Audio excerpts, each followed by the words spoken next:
Welcome to smart competitive school. আজকে আমি প্রাচীন ভারতের ইতিহাসের 15 নম্বর ক্লাসটিকে নিয়ে এসেছি। এর আগের পর্বগুলোতে আমি 1 থেকে 14 পর্যন্ত ক্লাসগুলোকে কমপ্লিট করেছি। তোমরা যদি ভিডিওগুলিকে দেখে না থাকো তাহলে আমার প্লেলিস্ট থেকে সেই সমস্ত ভিডিওগুলিকে দেখে নেবে। দেখো আজকে পার্ট নাম্বার 15 এবং সাব পার্ট নাম্বার 4, মানে হচ্ছে বৌদ্ধ ধর্ম এবং জৈন ধর্মের উপরে। এর আগে আমি মোট 3টে ক্লাস নিয়েছি, আজকে তার 4 নম্বর ক্লাস। আজকের ক্লাসটি হচ্ছে জৈনিজম বা জৈন ধর্মের ওপরে। তাহলে দেখো, জৈন ধর্মকে জানতে গেলে আমাদের কাকে জানতে হবে? সবার প্রথমে যাকে জানতে হবে সেটা হচ্ছে বর্ধমান মহাবীর। ঠিক আছে, মহাবীর। কিন্তু বর্ধমান মহাবীর কিন্তু প্রথম তীর্থঙ্কর বা জৈন ধর্মের প্রতিষ্ঠাতা ছিলেন না। তাহলে জৈন ধর্মের প্রতিষ্ঠাতা কে ছিলেন? জৈন ধর্মের প্রতিষ্ঠাতা ছিলেন ঋষভনাথ। ঋষভনাথ, তাকে আমরা আদিনাথ বলেও চিনি। তাহলে জৈন ধর্মে মোট তীর্থঙ্কর ছিলেন 24 জন। ঠিক আছে, জৈন ধর্মে মোট তীর্থঙ্কর ছিলেন 24 জন। তার মধ্যে প্রথম তীর্থঙ্করের নাম কি? প্রথম তীর্থঙ্করের নাম হচ্ছে ঋষভনাথ। ঋষভনাথ, তাকে আমরা আদিনাথ হিসেবেও চিনি। ঠিক আছে, তাহলে এবার দেখো, দেয়ার ওয়্যার টোটাল 24 তীর্থঙ্কর। একটু আগেই বললাম মোট 24 জন তীর্থঙ্কর ছিলেন এবং অল ক্ষত্রিয়, মানে তারা সবাই কি ছিল? ক্ষত্রিয় বংশজাত ছিল। এবার দেখো, এই যে 24 জন তীর্থঙ্কর ছিল তার মধ্যে প্রথম থেকে 22 জন তীর্থঙ্করের সম্পর্কে আমরা সেরকম কোনো তথ্য পাই না, বা ইতিহাস আমাদেরকে সেরকম কোনো তথ্য দিতে পারে, তাই তো? তাহলে দেখো, এবার দেখো পরের ইয়েতে কি লেখা আছে, যে but there is no historical base of the first 22 tirthankaras. মানে প্রথম 22 জন তীর্থঙ্করের সম্পর্কে আমাদের কাছে খুব বেশি তথ্য নেই।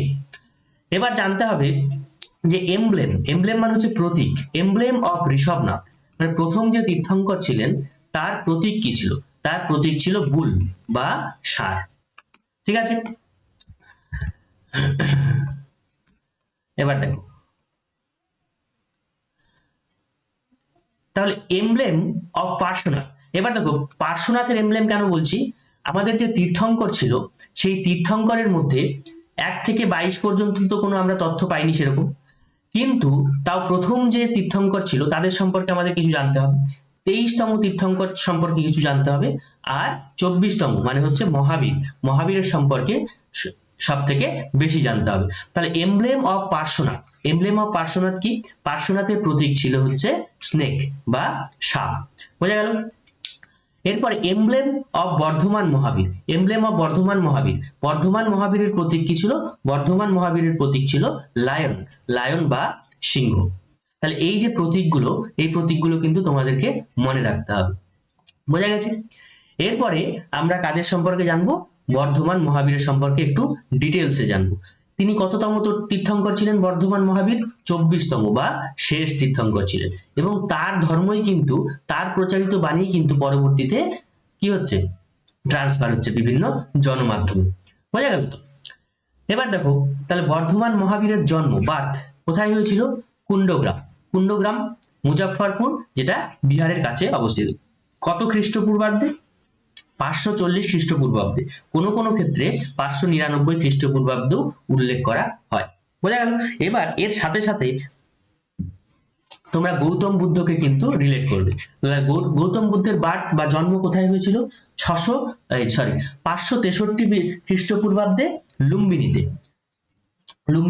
জন্ম হয়েছিল। বোঝা গেল? তারপরে বর্ধমান মহাবীরের ফাদার বা পিতার নাম কি ছিল? বর্ধমান মহাবীরের পিতার নাম ছিল সিদ্ধার্থ। তিনি কোন বংশজাত ছিলেন? গাত্রিকা বংশজাত। বোঝা গেল? তিনি গাত্রিকা বংশজাত ছিলেন। তাহলে এবার গৌতম বুদ্ধেরটা মনে করো। গৌতম বুদ্ধের ক্ষেত্রে কি হচ্ছে? গৌতম বুদ্ধের বাবার নাম কি ছিল? শুদ্ধোদন। ঠিক আছে, তিনি কোন বংশজাত ছিল? শাক্য বংশজাত। মায়ের নাম কি? মায়ের নাম হচ্ছে ত্রিশলা। তিনি সিস্টার অফ লিচ্ছবি প্রিন্সেস।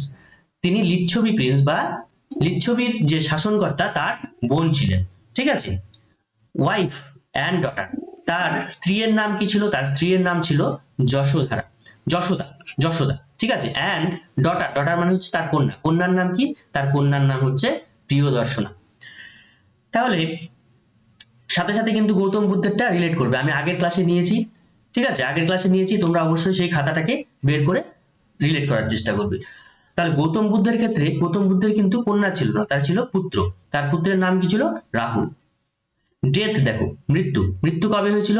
মৃত্যু হয়েছিল 468 বিসি, 468 বিসি, মানে 468 খ্রিস্টপূর্বাব্দে। কত বছর বয়সে?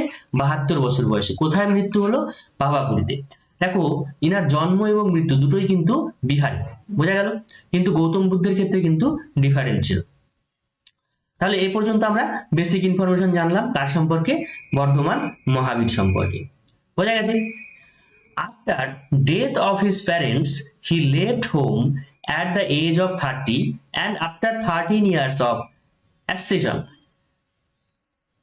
at the age of 43, in Jimbikagram, he attained supreme knowledge বা কৈবল্য under shal tree on the bank of Rijupalika river. তাহলে এখানে কি বলা রয়েছে? যে তার পিতামাতার মৃত্যুর পরে, মানে প্যারেন্টস এর মৃত্যুর পরে তিনি গৃহত্যাগ করলেন। কত বছর বয়সে? 30 বছর বয়সে। গৌতম বুদ্ধ কত বছর বয়সে করেছিলেন? 29 বছর বয়সে।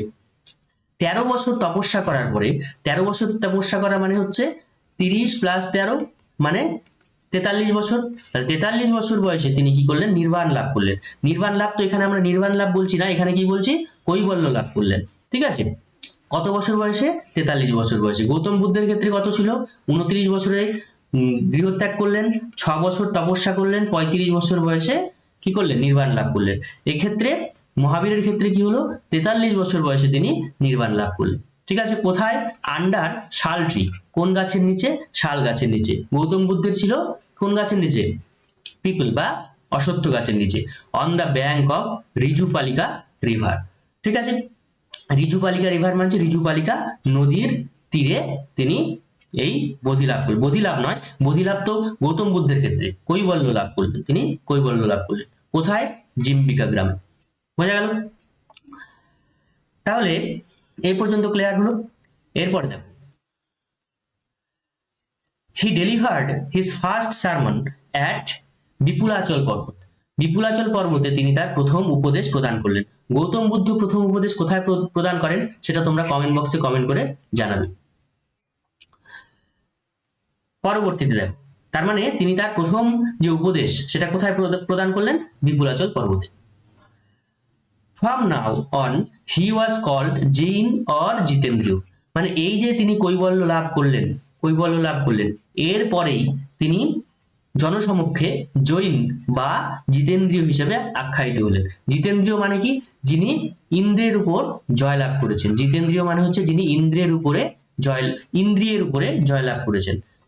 আমাদের চক্ষু কর্ণ যে নাসিকা রয়েছে এর উপরে তিনি জয়লাভ করেছেন, মানে এর যে নিয়ন্ত্রণ কিভাবে করতে হবে, কখন করতে হবে, এই সমস্ত বিষয় তিনি খুব ভালোভাবে জানতেন। সেই কারণে তাকে জিতেন্দ্রীয় উপাধি দেওয়া হলো। হি টট ইন অর্ধ মাগধী ল্যাঙ্গুয়েজ। তিনি অর্ধ মাগধী ভাষায় কথা বলতেন, তাই তো? কথা বলতেন মানে হচ্ছে তার ধর্ম প্রচার করতেন। At the age of 72 he attained death at পাভাপুরী near Patna. কত খ্রিস্টপূর্বাব্দে? 468 খ্রিস্টপূর্বাব্দে। তাহলে সালগুলো দেখে নিশ্চয়ই বুঝতে পারছো যে গৌতম বুদ্ধের সমসাময়িক কিন্তু ছিলেন কে? গৌতম বুদ্ধের সমসাময়িক ছিলেন বর্ধমান মহাবীর। বোঝা গেছে তো? এ ডিসএগ্রিমেন্ট বিটুইন ভদ্রবাহু অ্যান্ড স্থূলভদ্র, মানে এর পরবর্তীতে কি হলো? দুটো সম্প্রদায় বিভক্ত হয়ে গেল। একটা কি শ্বেতাম্বর আর একটা হচ্ছে দিগম্বর। শ্বেতাম্বররা শ্বেত বস্ত্র প্রদান করত, আর দিগম্বররা কোনো বস্ত্র প্রদান করতো না, ঠিক আছে? তার মানে দিগম্বররা কোনো বস্ত্র প্রদান করতো না, শ্বেতাম্বর মানে হচ্ছে সাদা শ্বেত বস্ত্র, ঠিক আছে? সাদা বস্ত্র, এই সাদা বস্ত্র প্রদান করতো। তাহলে স্বাভাবিকভাবে এই দুটো যখন সম্প্রদায় বিভক্ত হলো, তাহলে তাদের মধ্যে কি হবে? তাদের দুজন লিডার থাকবে। তাহলে সেখানেও সেই রকমই লিডার রয়েছে। এ ডিসএগ্রিমেন্ট বিটুইন ভদ্রবাহু, তার মানে ভদ্রবাহু একজন লিডার, আর একজন হচ্ছে স্থূলভদ্র। The divided Jainism into sects. কোন সম্প্রদায়? দিগম্বর and Shwetambar. The role of Acharya Bhadrabahu and Chandragupta Maurya, দেখো এখানে চন্দ্রগুপ্ত মৌর্য চলে এসেছে। আচার্য Bhadrabahu and Chandragupta Maurya in the propagation of Jainism, মানে জৈন ধর্মের প্রচারে এই ভদ্রবাহু এবং চন্দ্রগুপ্ত মৌর্যের যে ভূমিকা সেটা কোথায় ছিল, সেটা in south India was very much influencing, মানে দক্ষিণ ভারতে, সাউথ ইন্ডিয়া, দক্ষিণ ভারতে কারা কারা এই ধর্ম প্রচার প্রচার করেছিল? দক্ষিণ ভারতে মূলত দুইজন ধর্ম প্রচার করেছিল, তারা হলেন আচার্য ভদ্রবাহু এবং চন্দ্রগুপ্ত মৌর্য। বোঝা গেছে? এরপরে দেখো, Mahavir's teachings were methodically compiled by his followers into many texts, মানে বিভিন্ন ধরনের টেক্সটে তার যে টিচিংস মানে তার যে উপদেশগুলি সেগুলোকে কনভার্ট করা হয়েছিল। These texts are collectively known as অঙ্গস। ঠিক আছে, তাহলে এই যে টেক্সটগুলো, এই টেক্সটগুলোকে আমরা কি বলি হচ্ছে অঙ্গস। বোঝা গেল? The sacred books of Jaina religion written in Prakrit script. তাহলে এই যে তোমার হচ্ছে সিক্রেট বুক মানে কি হচ্ছে পবিত্র বইগুলো, এই পবিত্র বইগুলো কোন ভাষায় লেখা হতো? প্রাকৃত ভাষায়, প্রাকৃত স্ক্রিপ্টে লেখা হতো। কিন্তু গৌতম বুদ্ধের যে সমস্ত বাণী সেগুলো কোন ভাষায় প্রচারিত হতো? সেটা হলো পালি ভাষা। বোঝা গেছে? তাহলে এই ডিফারেন্স গুলো কিন্তু তোমাদেরকে মনে রাখতে হবে। পরবর্তী প্রশ্ন দেখো, পরবর্তী জৈন কাউন্সিল মানে আমাদের যে বুদ্ধিস্ট কাউন্সিল হয়েছিল, বুদ্ধিস্ট কাউন্সিল টোটাল কয়টা হয়েছিল? 4টে হয়েছিল। ঠিক আছে, কোথায় কোথায় হয়েছিল তোমরা কমেন্ট বক্সে কমেন্ট করে জানাও। ঠিক আছে, তাহলে এগুলো কিন্তু আস্তে আস্তে মাথার মধ্যে গেঁথে যাবে। তাহলে জৈন কাউন্সিল কিন্তু মাত্র 2টো হয়েছিল। সেটা কোথায় হয়েছিল? প্রথমটা হয়েছিল পাটলিপুত্র। কার দ্বারা হয়েছিল? স্থূলভদ্র। ঠিক আছে, পাটলিপুত্রে হয়েছিল স্থূলভদ্রের দ্বারা। বোঝা গেল? কোন সময়? at the beginning of 3rd century BC। তার মানে 3rd century BC মানে কি?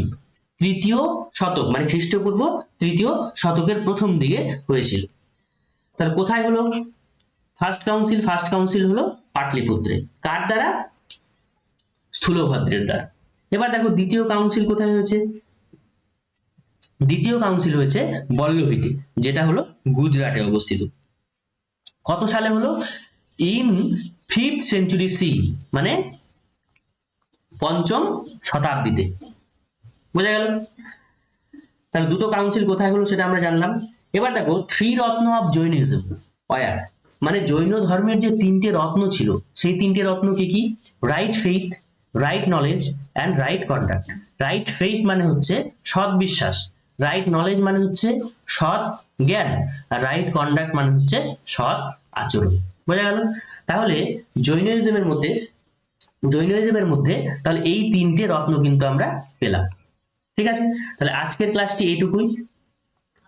আজকের ক্লাসের মাধ্যমে আমি গৌতম বুদ্ধের মানে বৌদ্ধ ধর্ম এবং জৈন ধর্মের উপরে যে টোটাল ক্লাস 4টি ক্লাস ছিল বা 4টি ক্লাস আমি নেওয়ার কথা বলেছিলাম, সেই সমস্ত ক্লাসগুলোই কিন্তু কমপ্লিট করলাম। তার মানে বৌদ্ধইজম এবং জৈনিজম বা বৌদ্ধ ধর্ম এবং জৈনিজমের উপরে মোট ক্লাস কিন্তু সমাপ্ত হলো। ঠিক আছে, তোমাদের যদি ভিডিওটিকে ভালো লাগে অবশ্যই লাইক, শেয়ার, কমেন্ট এবং সাবস্ক্রাইব করবে। Thank you.